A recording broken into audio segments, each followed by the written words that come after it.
Good morning. I'm Adrian Usher, the Prison and Probation Ombudsman.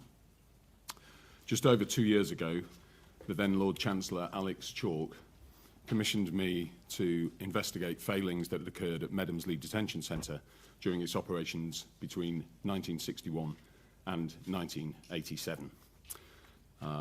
Consequently, in February the following year, I formally launched that investigation, and essentially that was to answer the questions of what was the scope and extent of the abuse that had occurred, and what were the opportunities to have detected and prevented it, and why had it continued for so long undetected.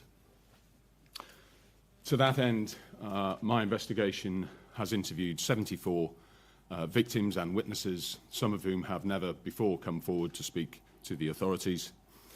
I and the team reviewed 8,000 documents that were relevant to the investigation, and we identified 51 relevant authorities, including, of course, the Prison Service, the Probation Service, Durham Police, amongst many others. They were all engaged in our call for evidence, which was supported at the time by the Prisons Minister, Lord Timpson.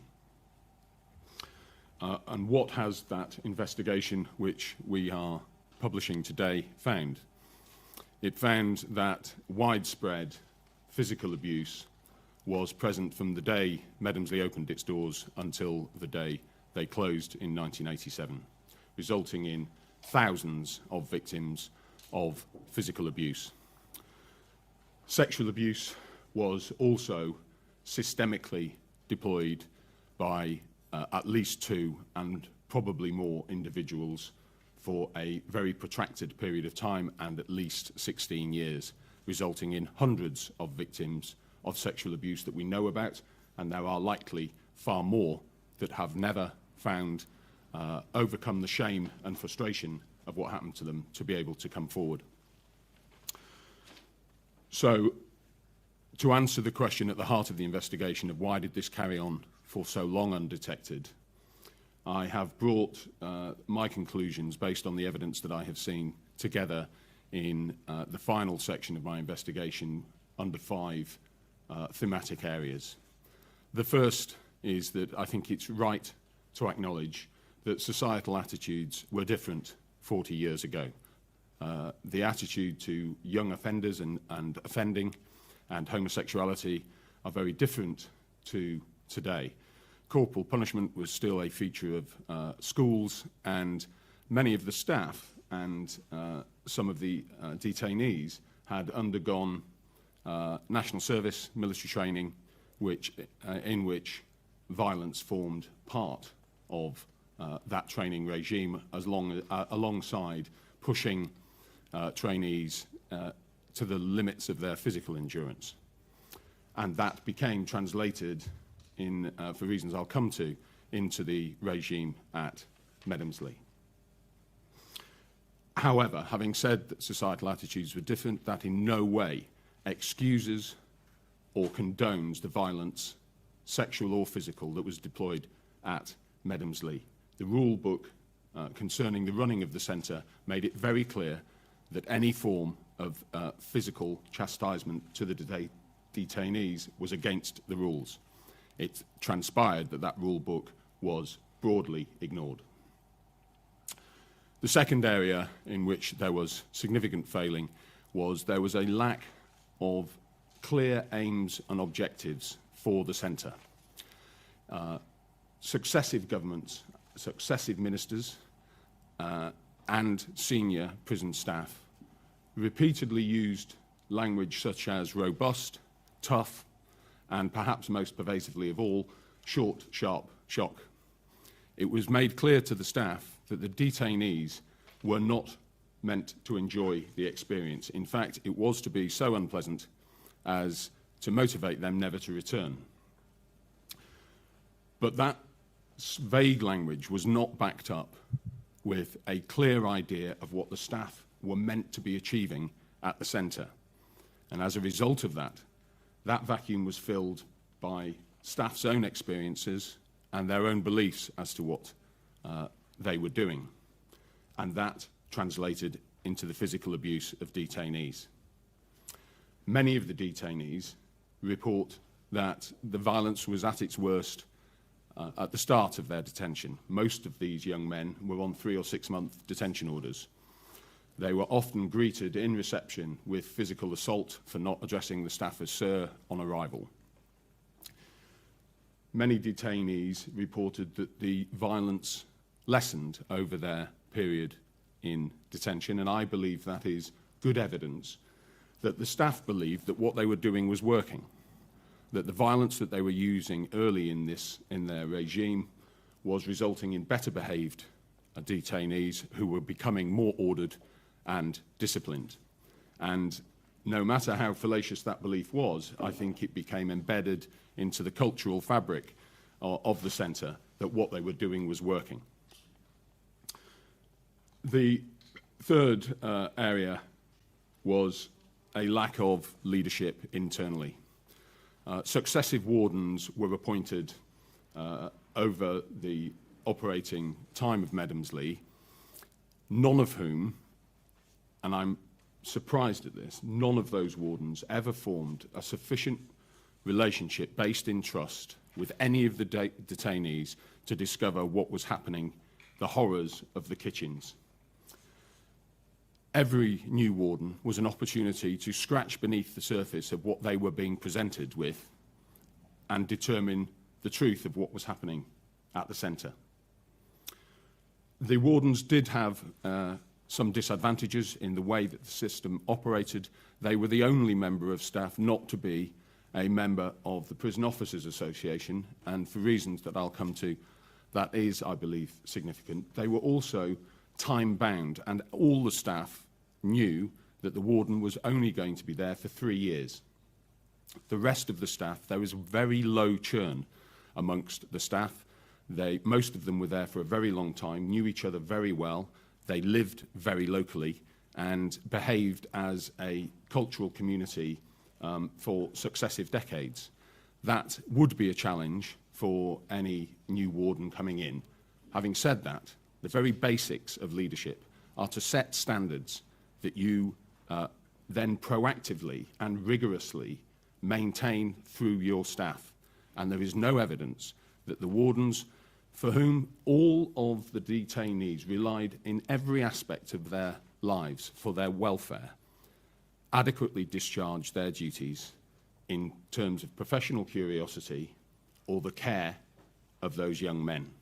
It is perhaps unsurprising that some of the greatest revulsion held by victims of the physical and sexual abuse is retained for the wardens, for they know that the warden had not only the power, but the ability to stop the abuse, to uncover it, and that would have prevented many thousands of young men not having their lives effectively ruined by their short detention at Medomsley Centre.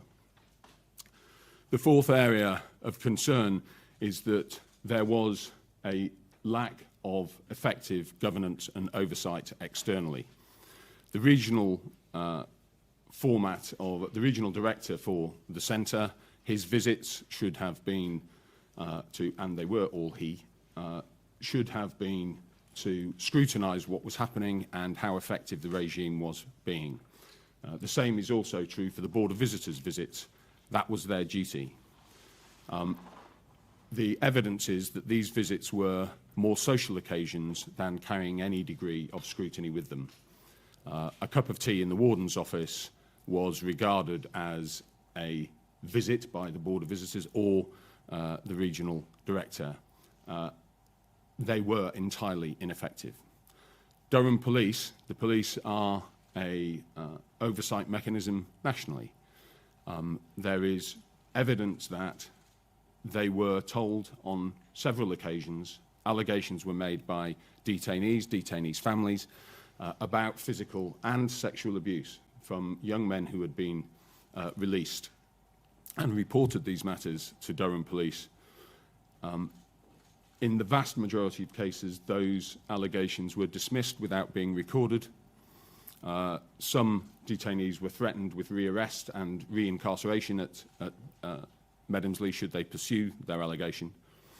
On the only 2 occasions that we found that they were properly recorded. They were not rigorously investigated, but simply the matter was handed over to Medomsley's leadership team to investigate themselves and report back the results. It is unsurprising that those allegations were not upheld.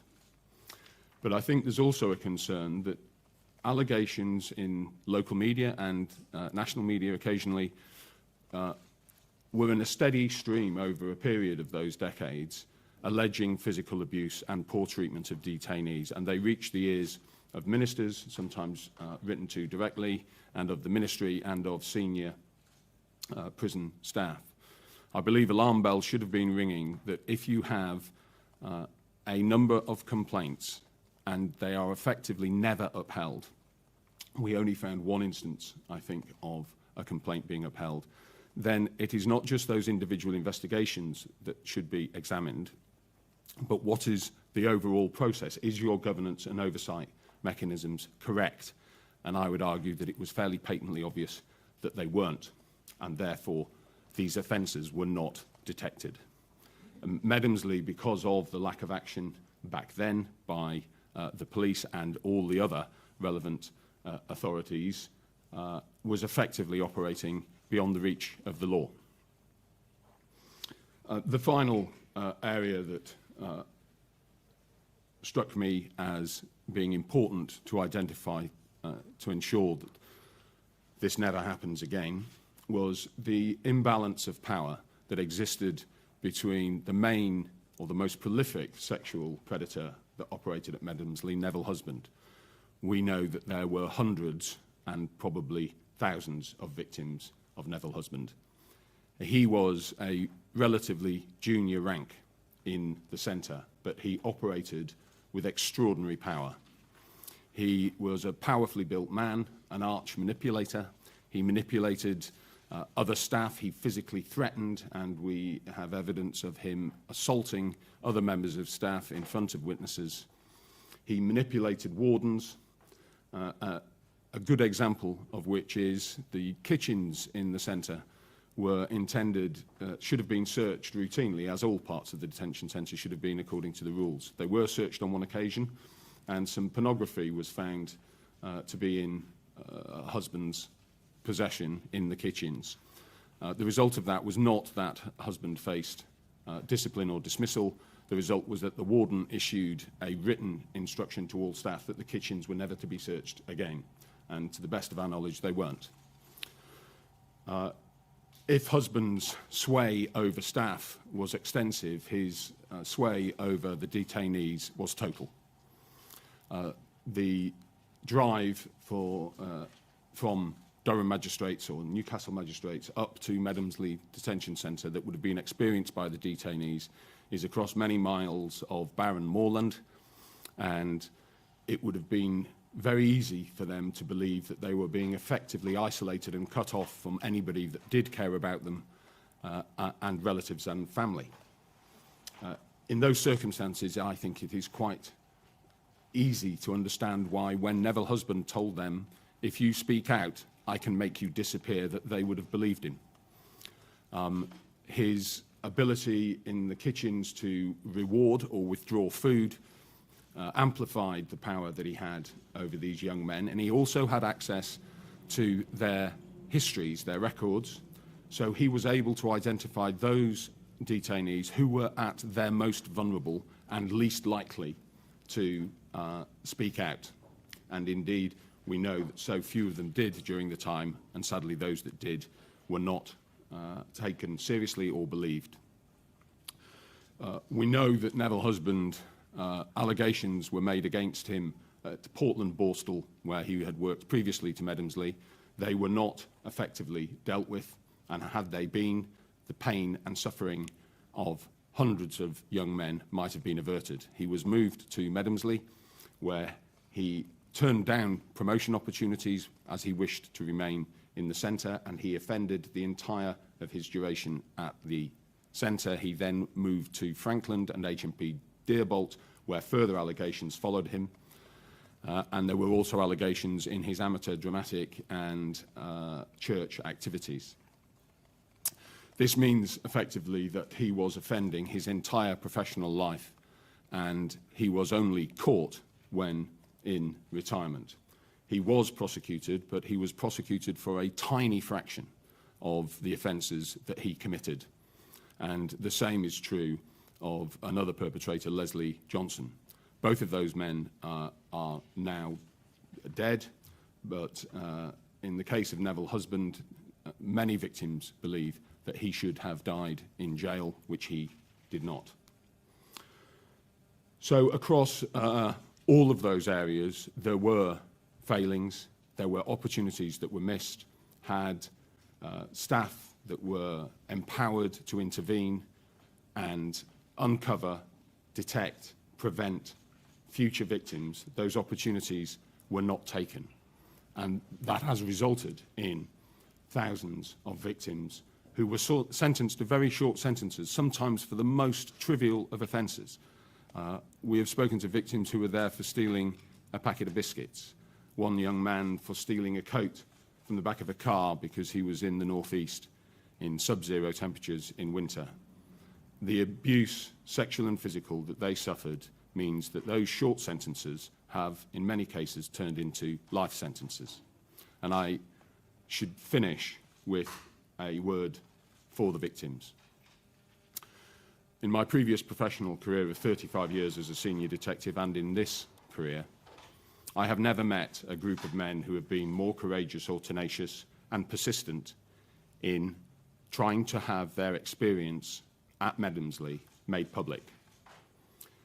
They have, in some cases, banded together to campaign to have their truth told and the truth of what happened to them whilst detained at the hands of the state.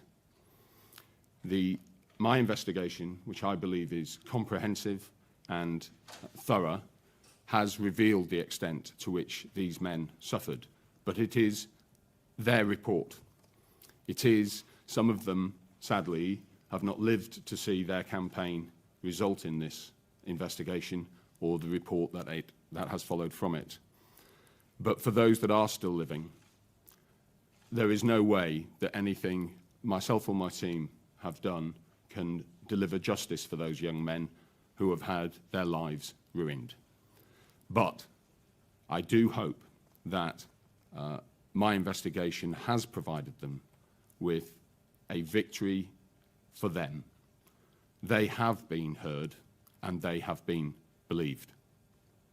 I thank you for your time and we'll take questions. Yes, Richard. You mentioned there that obviously you heard from many witnesses, including former staff at Medomsley. Did they express any remorse to you? Did any of them say, I should have pushed harder, I live with the guilt of this every day? What is their position on this? Yes, there are, and in fact in this very room only yesterday I was speaking to two men, one of whom gave evidence in prosecuting Neville Husband, who, with extraordinary compassion, was talking about how, despite the fact that he had broken ranks and given evidence against Husband, that he hadn't done enough. Another gentleman from the Probation Service who reported the concerns of one of his clients, but then feels a degree, I think to an extent of undeserved guilt, that when nothing happened, he didn't push that harder. So that I think there has been some regret.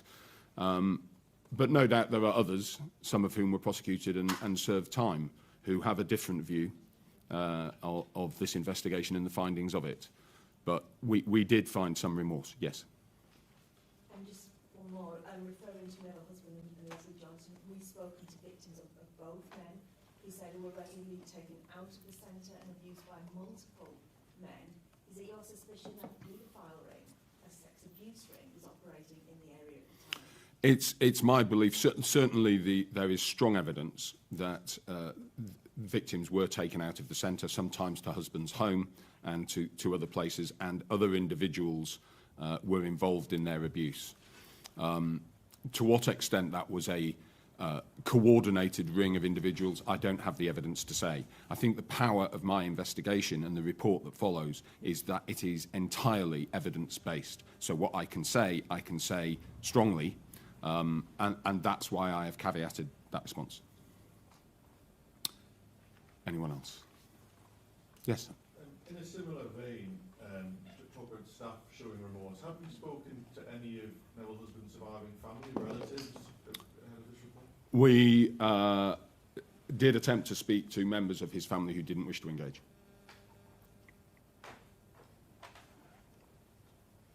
Yes, ma'am. Some of the victims are still calling for more of a formal public apology. What is your recommendation? It may surprise some of you and some of the victims initially that I haven't made formal recommendations, but I have drawn 3 matters to the attention of ministers. The first is that the complaint system that is in place today for children in custody is broadly the same as it was in the 60s and 70s. Children still have to write formally to the governor. Now, some steps have been taken recently to make those forms a little bit easier to understand for children, but nevertheless, we know that the most likely people that children will confide that they are being abused are loved ones, and yet it remains the case that family members can't make a complaint on behalf of children in custody.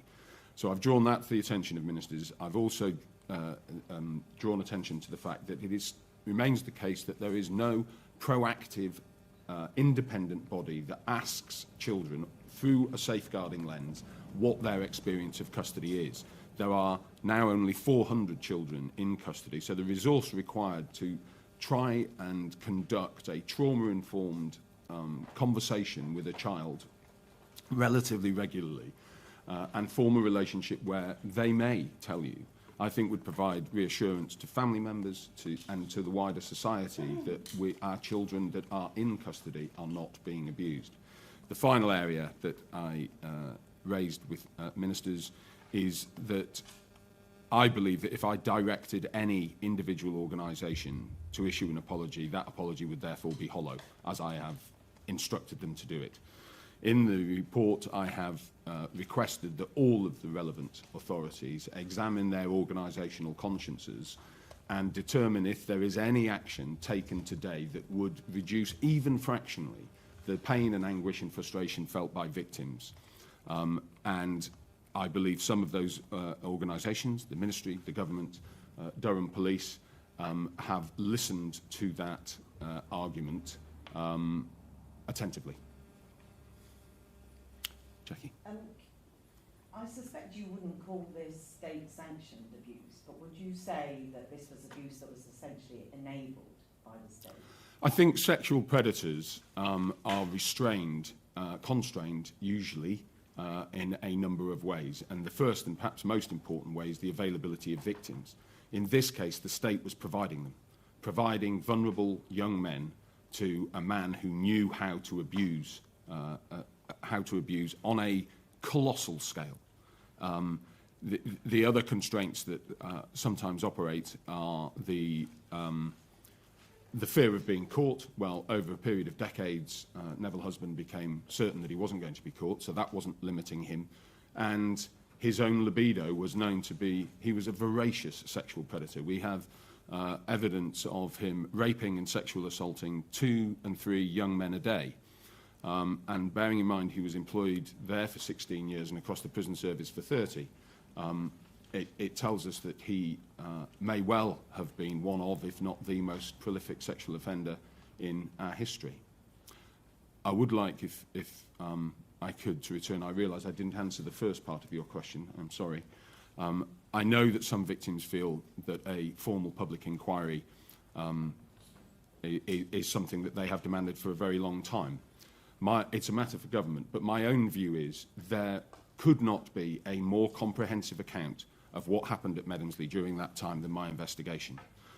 Many members of staff spoke more openly. There are advantages and disadvantages of both approaches, but many staff spoke to us more openly outside of that really confining legal environment that exists in a public inquiry.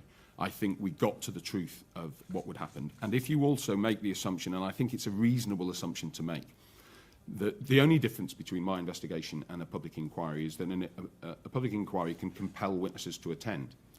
If you make the assumption that those members of staff who didn't speak to me when we asked them to do so, that had they been compelled to come and speak to me, they would have said, I don't know anything about the abuse and I don't know anything that can assist you. That would have made not one scrap of difference to what I have found and reported on. Do you hold the governors to account in the sense that, as you say in the report, either they did know or they're just so incompetent that they turned a blind eye? I do, yes. That's what comes with leadership. And ultimately, they ran the centre. As I said, they were responsible for every aspect of those young men's welfare, and they let them down. Yes, I've acknowledged there were some challenges, but that is the very core of leadership. Set your standards and then proactively ensure that they are being maintained. And it was the lack of that proactivity that really struck me in this. And that's why one of my considerations that I've given to ministers is that proactivity. We know that in any public service delivery, there is an imbalance of power between those delivering the service and those receiving it. That's true of the police, it's true in the prison service, it's true in the NHS. And whenever there's an imbalance of power, some people will abuse that power. And within that group, there is a subset that will abuse that power for sexual gratification. We know all of those things as facts. Many public services have absolute gold-plated policies on how to behave and how to react when that abuse is uncovered, and that is commendable. However, in the circumstances that we know abusers are always going to be seeking to subvert the system, I believe having those policies is not sufficient. You have to be proactive in going to look for them, and that is why I have asked them to consider children being proactively asked regularly what their experience in custody has been. Do you think there's still people that should be facing prosecution on what you've done? It's a kind of nuanced question, because should, yes. Could, I don't think so. I think the passage of time, the death of so many witnesses and perpetrators, that this was a pre-digital age. The documentary evidence that still exists is scant. Many of the staff who have not been prosecuted are elderly and have health issues that may well prevent prosecution. I think the real tragedy is that had these opportunities been seized 25 years ago, and more importantly 40, 50 years ago, those victims would not exist as victims. I was going to ask you now, broadly speaking, just a ballpark figure of how many actually went through the institution over the period of time that it was in existence? We do, thousands. I think I wouldn't want to be definitive, but we can tell you as soon as my staff remind me. One would assume tens of thousands. Yes, but I think it's low tens of thousands.